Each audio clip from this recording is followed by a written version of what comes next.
Why should high school students be encouraged to read outside of school? We believe it is essential for students to find the time in between classwork and after-school activities in order to further their knowledge. As Dr. Seuss once wrote, "The more that you read, the more things you will know. The more that you learn, the more places you'll go."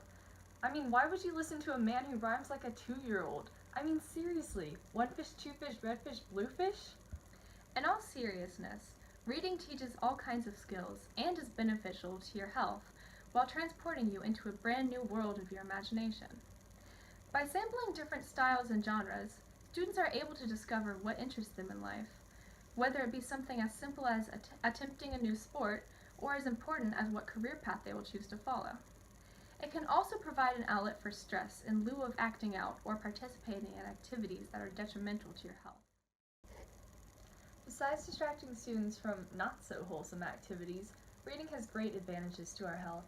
In this day and age, we are seeing more and more people fall prey to the addictiveness of cellular technology. In recent studies, using smartphones at night before bed has been shown to make it harder for people to fall asleep. So, how about instead of being a slave to technology, we all put our phones down and pick up a book? Who knows, you may even wake up feeling better rested the next day. Reading can also reduce your likeliness to be diagnosed with Alzheimer's disease. In fact, those who frequently read in their youth or participated in other brain-stimulating activities are 2.5 times less likely to develop the illness. Researchers Matt Brown and Alice Sullivan said, "Reading is actually linked to increased cognitive progress over time. With age comes the decline of brain function and memory. However, with frequent reading, the process can be prolonged." In addition to improving health, reading helps students excel academically. By introducing new vocabulary and concepts, students are being educated while remaining entertained. As French novelist Marcel Proust once wrote, "It is through the contact with other minds which constitutes reading that our minds are fashioned."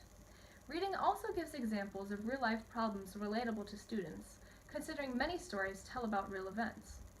Books allow you to enter someone else's mind and experience life through their point of view. According to author Joyce Carol Oates, reading is the sole means by which we slip, involuntarily, often helplessly, into another's skin, another's voice, another's soul. Up until this point in teenagers' lives, parents have been the leading contributors to their children's outlook on the world. What better representation of the teenage population than your classmates right here at Cave Spring High School? So, we decided to ask a group of students at Cave Spring, how many non-assigned books have they read in the past 3 months? These were our responses.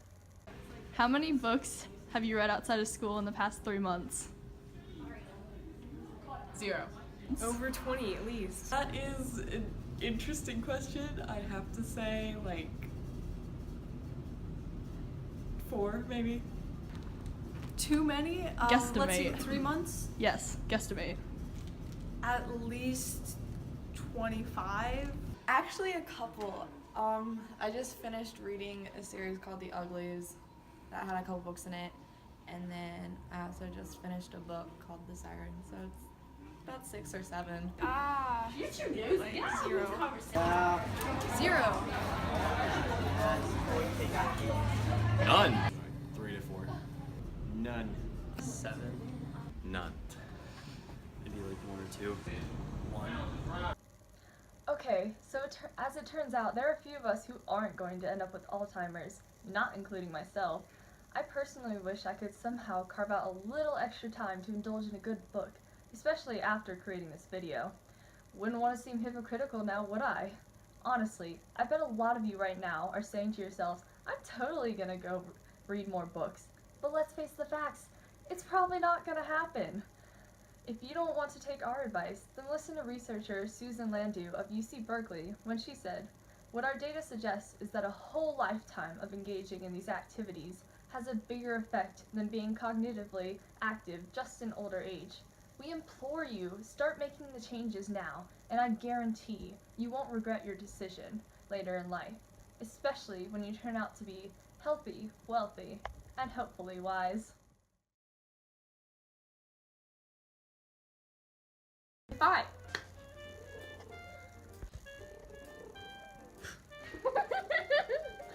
Alright. These were our responses. Cognitively. Do it again. Do the whole thing. Cognitively. Read the whole thing.